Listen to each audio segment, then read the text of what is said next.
Hello दोस्तों, यात्री junction में आपका स्वागत है। दोस्तों, आज हम चलते हैं देहरादून। उत्तराखंड की राजधानी देहरादून हिमालय की तलहटी में बसा हुआ है। देहरादून अपनी प्यारी पहाड़ी, हल्की जलवायु और प्राकृतिक सुंदरता के लिए जाना जाता है। यह प्रकृति प्रेमियों और आराम की छुट्टी की तलाश करने वालों के लिए बहुत ही आदर्श स्थान है। तापमान आमतौर पर यहाँ बहुत ही प्यारा होता है। सर्दियों में थोड़ी ठंडी हो सकती है, लेकिन मौसम पूरे साल आदर्श रहता है। देहरादून में 10 तीर्थ स्थान हैं, जिन्हें आपको अपनी यात्रा के दौरान अवश्य देखना चाहिए। तो चलिए दोस्तों, हम लोग चलते हैं उन 10 स्थानों पर। पहला स्थान रॉबर्ट्स गुफा। रॉबर्ट्स गुफा देहरादून से लगभग 8 किलोमीटर दूर हिमालय में नदी की गुफा है। इसे स्थानीय रूप से गुच्चू पानी के नाम से जानते हैं। यह गुफा एक संकराकंठ है, जो एक समूह चूना पत्थर के गठन के बीच बना है। यह अंधेरे चूना पत्थर से घिरी एक रहस्य फिल्म के एक दृश्य में होने जैसा एहसास पैदा करता है। दोस्तों और परिवारों के साथ पिकनिक मनाने के लिए रॉबर्ट्स की गुफा एक बेहतरीन जगह है। अपने प्रियजनों के साथ अंदर के क्षेत्र का पता लगाने के लिए लगभग 600 मीटर अंदर लंबी गुफा के अंदर टहलने के बाद आप पिकनिक के लिए गुफा के पास झरने की ओर जा सकते हैं। तीसरा स्थान टपकेश्वर मंदिर। टपकेश्वर मंदिर देहरादून शहर के केंद्र से लगभग 6.5 किलोमीटर की दूरी पर स्थित है। टपकेश्वर मंदिर को टपकेश्वर महादेव के नाम से भी जानते हैं। भगवान शिव को समर्पित यह एक विनम्र गुफा मंदिर है। यहाँ श्रद्धेय इस मंदिर भी एक नदी के तट पर स्थित है, जो इसे एक अद्वितीय पवित्रता प्रदान करता है। मुख्य परिसर में एक शिवलिंग स्थापित किया गया है, जिसके बारे में माना जाता है कि उन सभी की इच्छा पूरी करता है जो भगवान का आशीर्वाद चाहते हैं। टपकेश्वर मंदिर इस क्षेत्र का सबसे अधिक देखे जाने वाले मंदिरों में से एक है। तीसरा स्थान सहस्त्रधारा। सहस्त्रधारा एक लोकप्रिय आकर्षण है, जो अपने औषधीय और चिकित्सीय महत्व के लिए प्रसिद्ध है। सहस्त्रधारा उत्तराखंड के सबसे लोकप्रिय पर्यटन स्थलों में से एक है और देहरादून शहर से लगभग 14 किलोमीटर दूर रॉबर्ट्स गुफा के पास स्थित है। यहाँ के पानी का तापमान आसपास के तापमान से थोड़ा कम है। इसकी सुगम सुंदरता दूर दूर से यात्रियों को आकर्षित करती है। यहाँ तक कि एक मजेदार रोपवे की सवारी पर पहाड़ों पर शानदार दृश्य देखने का आनंद भी लिया जा सकता है। यह सबसे अच्छे देहरादून के पर्यटन स्थल होने में से एक है।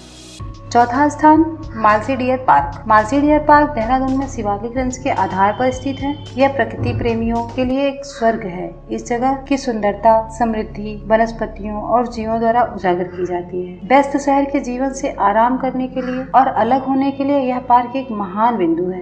पार्क एक प्राकृतिक और शांत वातावरण से युक्त है, जो दर्शनीय स्थलों की यात्रा या पिकनिक के लिए उपयुक्त है। यह पार्क मुख्य रूप से हिरणों के लिए प्रसिद्ध है, फिर भी यहाँ पर्यटक मोर, खरगोश, नीलगाय और बाघ जैसे जानवर देख सकते हैं। पांचवा स्थान राजाजी राष्ट्रीय उद्यान। यह उद्यान वनस्पतियों और जीवों में प्रचुर मात्रा में समृद्ध है। प्रकृति प्रेमियों और वन्यजीव उत्साही लोगों के लिए समान रूप से एक महान छुट्टी गंतव्य साबित हो सकता है। राजाजी राष्ट्रीय उद्यान को हाल में ही सरकार द्वारा टाइगर रिजर्व का दर्जा भी प्राप्त हुआ है। यह राष्ट्रीय उद्यान देहरादून, हरिद्वार की पौड़ी, गढ़वाल सहित उत्तराखंड के 3 जिलों में फैला हुआ है। यह पार्क 3 अभ्यारण्यों राजाजी, मोतीचूर और चिल्ला के सम्मेलन के द्वारा बनाया गया है। यह पार्क हिमालय की शिवालिक श्रेणी में स्थित है और 820 किलोमीटर तक फैला हुआ है। छठवां स्थान हरकी-दून देहरादून। हरकी-दून देहरादून शहर की हलचल से दूर एक खूबसूरत पावने के आकार की घाटी है। इस घाटी की ऊंचाई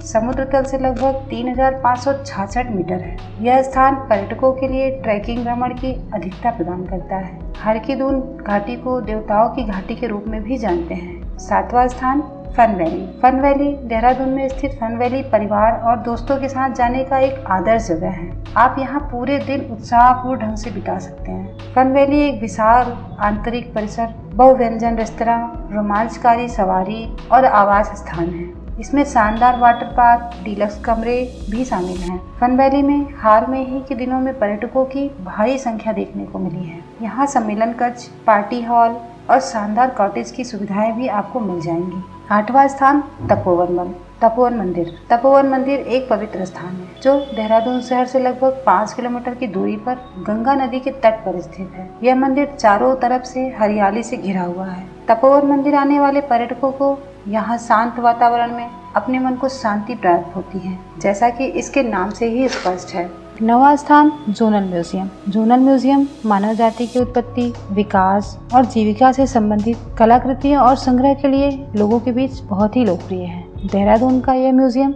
यहाँ की संस्कृति, जीवन स्थिति और रीति रिवाजों की गवाह है। इस संग्रहालय की स्थापना 1917 में की गई थी। 10वां स्थान वन अनुसंधान संस्थान।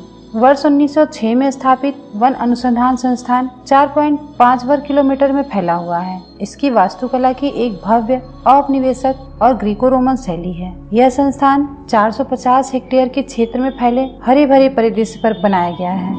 इसकी प्राचीन पृष्ठभूमि राजसी बाहरी हिमालय द्वारा तैयार की गई है। वर्तमान इमारत ग्रीको रोमन और वास्तुकला की औपनिवेशिक शैली का एक सुंदर मिश्रण है। वन अनुसंधान संस्थान का परिसर भी इंदिरा गांधी राष्ट्रीय वन अकादमी की मेजबानी करता है। भारतीय पर्यावरण और वन मंत्रालय की अध्यक्षता में यह एक संगठन है। तो दोस्तों, ये थे देहरादून के 10 सबसे खूबसूरत स्थान। तो आप देहरादून घूमने आ रहे हैं तो इन जगहों पर अवश्य घूमें। वीडियो को पूरा देखने के लिए धन्यवाद। बने रहिए यात्री जंक्शन के साथ।